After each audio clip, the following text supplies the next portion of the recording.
breaking news in the last 20 minutes or so. Manchester United and Michael Carrick have reached a verbal agreement for him to become interim head coach. For more on this, we can cross to our reporter, Daniel Kahn, live. Daniel, right, tell us the latest from Old Trafford.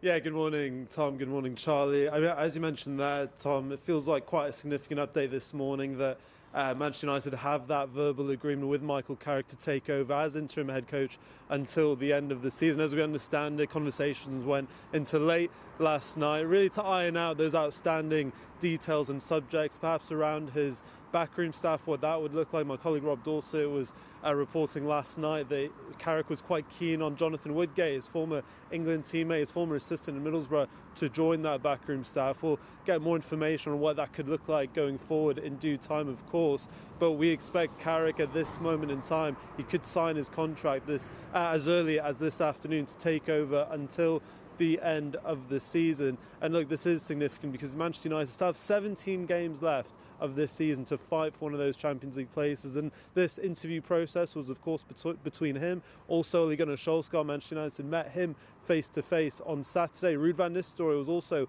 another option, but it looks like they were very impressed by Carrick in that process, and they decided to further talks with him yesterday, and now looks very close to getting a final agreement with him. Now, we can bring you some exclusive pictures as well of Director of Football Jason Wilcox and Michael Carrick arriving at Carrington this morning. Some excellent work by our camera operator at Sky Sports News getting those pictures. And look, as I mentioned, expecting Carrick to sign a contract this afternoon that confirms his appointment as interim head coach of Manchester United until the end of the season. Thanks, Daniel. So it's good morning to Charlie Austin. Right, Charlie, they've gone for Carrick. It looked like it was between Carrick and Ole Gunnar Solskjaer. Are United making the right decision here? Not the right decision. The biggest thing for me is it just sounds like Manchester United at the moment is an old boys club. And it's been like that for every time a situation happens or a managerial departure, then we go back to that. So are they making the right decision? Out of the two, I'd go Michael Carrick, yes. But you need to remember also, Ole Gunnar Solskjaer was sacked as Manchester United manager and was given £10 million to leave be on his way as well. So would that be one of the main reasons to not appoint him? I mean, he was in the running. Yeah, he's in the running, but I think so. I think so, yeah. I do think so. But Michael Carrick is the standout for me over them too. Darren mentions Ruud van Nistelrooy as well. That's where I always go back to the old boys club. But for me, Michael Carrick is obviously the standout out of the three. And listen, I wish him well for the rest of the season. You don't seem to be particularly keen on the old boys club, though. Manchester United, if they were going to go for it, are you saying they should have gone for whoever they want right now, full time, or do you think they could have gone for an interim elsewhere? Who else is out there? Rather than someone who hasn't been involved with Manchester United. Someone that hasn't been involved in Manchester United, because as you think, everyone goes back to, it's a Manchester United way. Well, you need to get back to what the Manchester United. We're talking about going back to Fergie times. Like, what are Manchester United Football Club at the moment? Well, the blueprint that Gary Neville had, he said, fought the back, use wingers, attacking football. There was one other, I must admit, I can't remember. There was 4 things on it. OK, and was that only his opinion. Yeah, fine. And again, Gary Neville done everything at Manchester United. Did we see that against Burnley? No. Have we seen that for many years at Manchester United? No. Like, they're a club that are in a complete transition, but they're stuck in that bit because they haven't found the right person for the job. Like, they need to go back to the bit where, same with Liverpool and same with Manchester United, you've got to earn the right to win trophies and become the biggest and the best clubs in the Premier League, because not just because you've done what you've done in the past, that doesn't give you that guarantee that you're going to continuously be number one. And Manchester United are proving that at the moment, that ultimately, we talk about it all the time, but they're a laughingstock. And that's why I always go back to the old boy stuff, because the wheel just keeps going back to, we'll just go to an ex-player. They know Manchester United's DNA. Get the ex-player. How about look at it and go, do you know what? What players that you played with in that dressing room, not one of them players that are in the dressing room now would get in your team. That's a fact. Manchester United in the dressing room, they haven't got world-class players in there. Other than Bruno Fernandes, give me another world-class player. Are you asking me or are you asking... I'm asking you. Give me another one. I think their goalkeeper is world-class. No, world-class player now. Because when Manchester United of yesteryear with the players that are in there, so when you say world-class, do you mean the absolute elite? Because some would say Manchester United had Matheus Cunha. Yeah, and not world-class. Manchester United had world-class players, elite players, didn't they? Now they are so far off that. So what Manchester United... Casemiro with everything he's done? Yeah, he was. And he was in that category. But I'm going down the bit of now what Manchester United's DNA was back then with world-class elite players battling at the top. They had that in abundance. Now they certainly haven't got that. OK, so when you're talking about the old boys club there, Wayne Rooney has said that it would be a no-brainer for him to be involved if he was asked. He said if he was asked, all right? There's no suggestion he has been asked. But would you be against that for the same reason? Again, it's getting the line of being the manager that he was and a head coach, Wayne Rooney, and then going back in as a coach to help Michael Carrick assist him. Of course he'd go back in there. He's got affiliation with the football club. He's the leading scorer of the club. It's Wayne Rooney. But it's still going back to that same ethos of the same manner of, oh, let's just get ex-players in. That's just my opinion, like how I see it. Manchester United need to get away from that because at the moment they've tried it, and they've tried it with Van Nistelrooy. Yes, he did well, and then went to Leicester and it was a disaster. Done it with Solskjaer, done well. Yes, the standout game was at PSG, and then pay him 10 million to be on his way. I just feel like Manchester United are so far away from what they once was, and they need someone to come in with their own team as well, their own that doesn't have an affiliation to the club. And I think the biggest alarming thing to it also, we talk about Carrick and Solskjaer, for me, is that there's no one inside the club more experienced enough to take on the job within the club.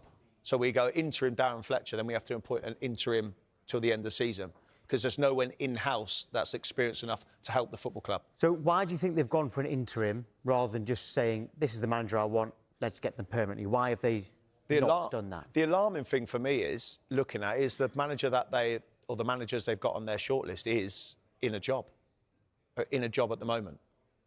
Xabi Alonso is no longer in a job. No. What do you think about that? Because Xabi Alonso is a very highly rated manager who's left Real Madrid. When he wasn't doing badly, it looks like he was ousted by the players. Yeah. All right, OK, that doesn't look good particularly. But Xabi Alonso, real Liverpool hero, could he have ever taken the job at Old Trafford? I don't think so. I don't think so. Imagine everything that he is thought of with the Liverpool fan base, and then he goes to Manchester United and turns Manchester United around and makes Manchester United the juggernaut they once was. That everything they forget about the Liverpool side. And maybe that's a bit where you forget there's two parts. Once you're a player and then you're a manager, and so you close that book. But I can't see him going into Manchester United as the manager. I really can't. Right. OK, well, Sky Sports are partnered with Finalysis to discover true fan opinion. To have your say on your club, download the Finalysis app.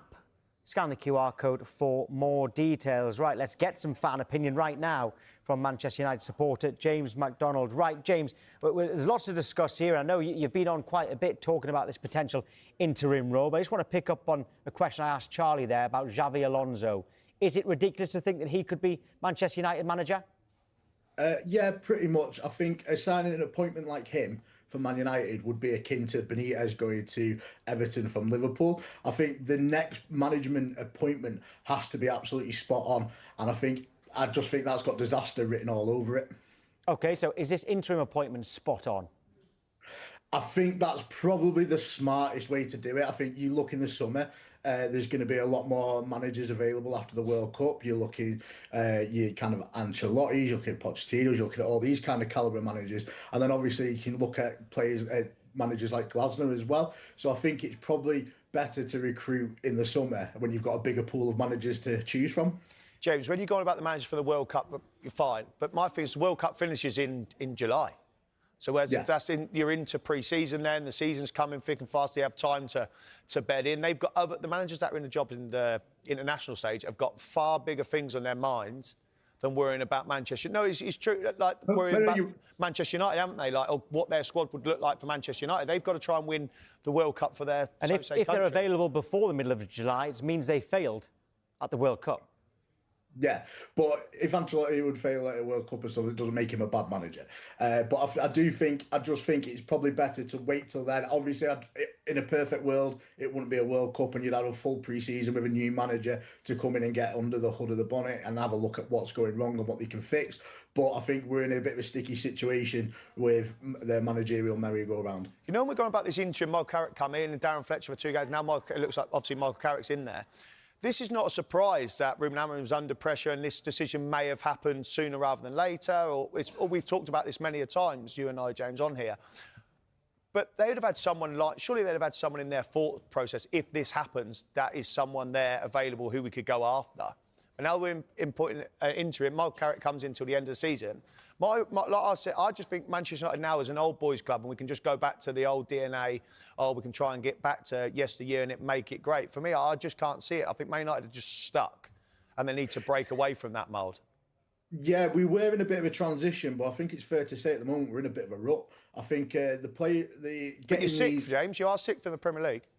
Yeah, no, but also if you look at results over the last 2 months or so, they've not been great. But also, I think the 6 kind of flatters us because teams around us are dropping points that they shouldn't. Like, look at Chelsea and stuff; they're getting draws where they should be getting wins, and because of that, it's kind of papered over cracks of where we're at as a club. In terms of the backroom staff, who do you want to see come in there with Michael Carrick? Because Wayne Rooney has said it would be a no-brainer for him to join if he was asked. I'll ask you about Rooney first before I go into maybe a little bit more contentious one. Yeah, I think for me as a United fan, it'd be my heart says I'd love to see him on the dugout there, but that again it goes back to, are we just getting him because he's Wayne Rooney, or are we getting him because he's qualified and got the credentials? I wouldn't be opposed to it, but I think there's probably better options out there. OK, is one of those better options Jonathan Woodgate? How you've said that Xabi Alonso can't go to Manchester United because of his Liverpool links. Could Jonathan Woodgate go to Manchester United in, albeit a lesser role, with his Leeds United links? Well, we've got to remember Eric Cantona came to us from Leeds as well. So I don't think it's as impactful coming from Leeds to United in the managerial role or in a coaching capacity. But yeah, I wouldn't be too opposed to it. But again, I think there's probably better people to have around him. But he seems like them two worked really well together at Middlesbrough for a time. James, on Michael Carrick and Ole Gunnar Solskjaer, I know Carrick's taking the job now. Did you prefer to have Carrick in charge? And are you excited about his appointment? And can he, I guess, turn Man United seasons around? Listen, you've got 17 games left of the season. You really think he can push into the Champions League places?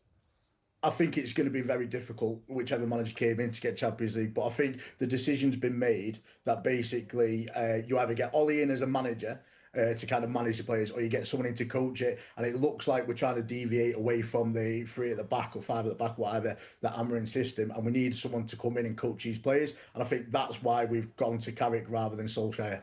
Well, here's one. I can see at the bottom of the screen there a message from a viewer called Sam. Charlie Austin is wrong. We need someone to come in and play our, in capitals, way, not another new manager with his own style and team. What is the Manchester United way, James? If I'm being totally honest, I think sometimes just saying playing our way, playing our DNA is just kind of a blanket statement that means nothing sometimes.